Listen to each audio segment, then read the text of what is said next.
জাতীয় দলে ফিরেছেন শ্রীলঙ্কায় ওডিআই সিরিজে ডমিনেট করে খেলতে চান এই বাতি ওপেনার। পেস কি স্পিনে মাইন্ডসেট আসেন, তার লক্ষ্য কমপক্ষে আরো ৮-১০ বছর দেশে সার্ভিস দেয়ার। সাইফুল রূপকের রিপোর্ট। ক্রিকেট পাড়ায় নাইম শেখকে অনেকেই নতুন একটা নামে ডাকে, দ্য রান মেশিন। এনসিএল টি-20 এবং বিপিএল এ ব্যাক টু ব্যাক 2 টুর্নামেন্টে highest run getter, Dhaka premier লিগেও 650-এর কাছাকাছি রান মেশিন না বলে কি উপায় আছে?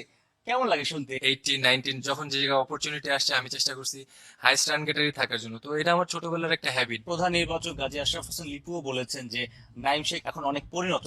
চেঞ্জেসটা আসলে কোথায়? সবশেষ 21 মাস আগে ন্যাশনাল টিমে খেলেছেন। যে মিস্টেকগুলি ছিল ওই জিনিসগুলো ইমপ্রুভ করার চেষ্টা করছি, কিভাবে ক্রিকেট ডেভেলপ করা যায়। 2025 এসে যেভাবে ক্রিকেট আগায় যাচ্ছে, তো এটা আপনি আপনি নিজের ভিতরে ওই স্কিলফুল না হলে আপনি ইন্টারন্যাশনাল সার্ভাইভ করতে পারবেন না। গেম অ্যাওয়ারনেস, শর্ট সিলেকশন, কি পরিবর্তন আপনি দেখছেন এখন? কিছু শট আমার ছিল না, যেগুলি ইন্টারন্যাশনাল ক্রিকেট খেলতে গেলে মাস সুইপ শট, রিভার সুইপ, এগুলি আপনার র্যাম শট ডেফিনেটলি এগুলি লাগবে, বাট এই জিনিসগুলি আগে ছিল না। ট্রিকি উইকেটে কিভাবে খেলা উচিত, স্ট্রাইক রোটেট কেমনে করতে হবে, কি সিচুয়েশনে 4-6 জন্য যাওয়া উচিত, এই জিনিসগুলি ওই সময়টাতে প্রপার এক্সিকিউশনটা হয় নাই, সিচুয়েশনটা অত ভালো রিড করতে পারিনি। তো ওই জিনিসগুলি এখন আল্লাহর রহমতে ম্যাসিভ নিজের ভিতরে গ্রো করার চেষ্টা করছি। 2023-এ সবশেষ ওডিআই খেলেছেন শ্রীলঙ্কার মাটিতেই, 2025-এ আবার ন্যাশনাল টিমে ডাক পেলেন শ্রীলঙ্কার বিপক্ষে খেলাতেই। এই মাঝে আপনার ক্ষুধাটা কিরকম ছিল, আর যখন এবার ন্যাশনাল টিমে ডাক পেলেন তখন আসলে কতটুকু আনন্দ লাগছে? ডেফিনেটলি যখন অপরচুনিটি পাইছি প্রপার ওইভাবে কাজে লাগাইতে পারিনি। অপরচুনিটি অবশ্যই পেয়েছি কিন্তু কাজে লাগাইতে পারিনি। তো ইনশাল্লাহ নেক্সট শ্রীলঙ্কাতে আবার যাচ্ছি।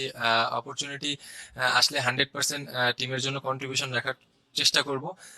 টিমের জন্য এমন কিছু ইম্প্যাক্ট রাখার চেষ্টা করব যেন আমার কারণে টিম জিততে পারে। স্কোয়াডে আছেন, যদি সুযোগ পান মনে হয় যে পারফর্ম করে লম্বা সময়ের জন্য দেশকে সার্ভিস দেওয়ার সেই অবস্থাটা আপনার আছে? ডেফিনেটলি অপরচুনিটি আসলে ডোমিনেট করে খেলার চেষ্টা করব। ধরেন আমার যে চেঞ্জটা আসছে ওই চেঞ্জটাই আমি ইন্টারন্যাশনালে ওইভাবে ডোমিনেট করে খেলার চেষ্টা করব। অবশ্যই আমি চাই যেন আমি লং টাইম 8-10 বছর লম্বা সময় ন্যাশনাল টিমে সার্ভিস দিতে পারি। কথা আছে একটা লেডি লাক, মানে 2024-এ নাইম শেখ বিয়ে করলো এবং 24-এর শেষ থেকে 25-এর এখন পর্যন্ত 8-9 মাস মনে হয় পুরোটাই হানিমুন যাচ্ছে। লেডি লাক বলতে পারবো না, বাট বিয়ের পরে আলহামদুলিল্লাহ আমার ওয়াইফ আমার জন্য ডেফিনেটলি অনেক লাকি।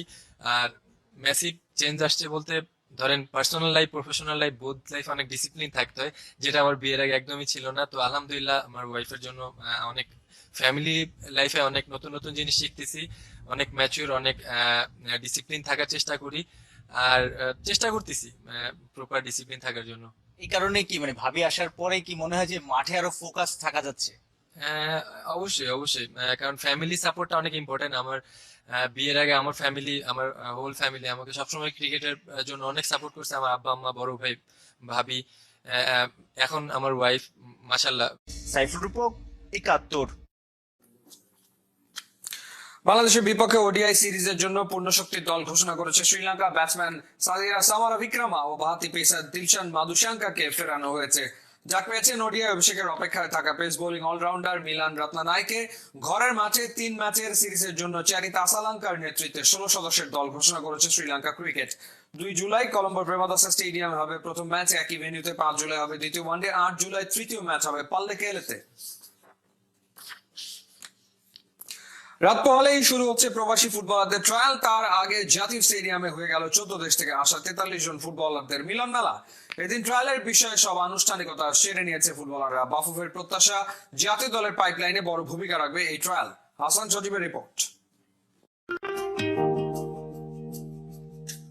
ঠিক এই ফ্রেমটাই হয়তোবা বাংলাদেশের ফুটবলের সবচেয়ে দামি ফ্রেম হতে যাচ্ছে। ঠিক এই ফ্রেমের ফুটবলাররাই হয়তোবা বাংলাদেশের ফুটবলের তারা হতে যাচ্ছে। বহুল প্রতীক্ষিত একটা ফ্রেম। বিশ্বের বিভিন্ন দেশ থেকে ছুটে এসেছেন প্রায় 43 জন প্রবাসী ফুটবলার। 52 জন অংশগ্রহণ করার কথা থাকলেও এখন পর্যন্ত ঠিক এই সংখ্যাটাই বাফুফে জানিয়েছে। অনেকেই এখনো পথে রয়েছেন।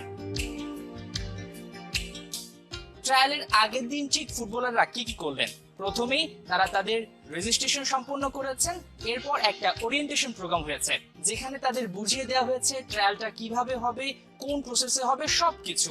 ফাইনালি 48 ক্যান্ডিডেটস আসছে আল্লাহর মতে 14 কান্ট্রিজ থেকে, এবং ওদের রেজিস্ট্রেশন এবং ওরিয়েন্টেশন হয়েছে। তারা নিজেদের খরচে এত দূরে এসছে, বাংলাদেশে এসছে ছেলেদের ট্রায়াল দেওয়ার জন্য। তাদেরকে আমরা ধন্যবাদ জানিয়েছি এবং একই সাথে তাদেরকেও ব্রিফ করা হয়েছে যে আগামী 3 দিন কি হবে। সো আপনি ইন নাটশেল বলতে পারেন এটা রেজিস্ট্রেশন এর ওরিয়েন্টেশন ডে ছিল আজকে।